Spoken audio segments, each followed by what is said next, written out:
at all the different levels, different forms that I'm on, that what I saw for AEW the last couple of weeks, and what I saw on Arthur Ashe Stadium and the different things that are coming up in Rampage, coming from a guy now who's pushing, I'm almost 60 years old.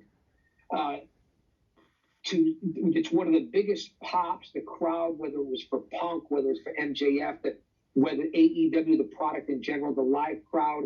Maybe it's because we've been in the pandemic for a year and a half, almost 2 years, but I haven't seen that sort of reaction or feeling or rub or pop since the Attitude Era ECW days, the Monday Night Wars. Now you're going back 20-something years, and before that, Stewie, I hadn't seen that since the 80s of WrestleMania, where I was 21, 22, 23, 25, and had the stars in my eyes and wanted to be on that stage. And then later in the 80s, while I was a corrections officer in my fifth, sixth year, in my late 20s, being able to travel with the Samoan SWAT team, the Samoan Dynasty, meeting and hanging with the Road Warriors and Lex Luger and Sting and Michael Hayes, and learning so much from those guys, and Doom and Jack Victory, and meeting the Steiners, especially Scott Steiner, before he was even in the business, before I made my official debut as a manager in 1992. So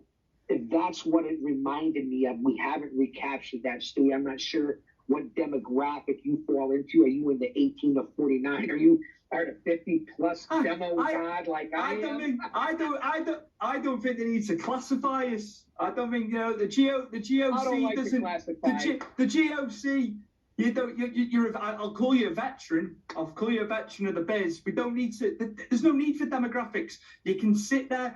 Your grandma, your nan, if they're still alive, a lot of grandparents used to watch it. You hear from, guys, especially 70s and 80s when they were growing up, and it's exciting again, and I just can't wait to see what's gonna happen with NXT now. They've rebranded it, they've done the logo.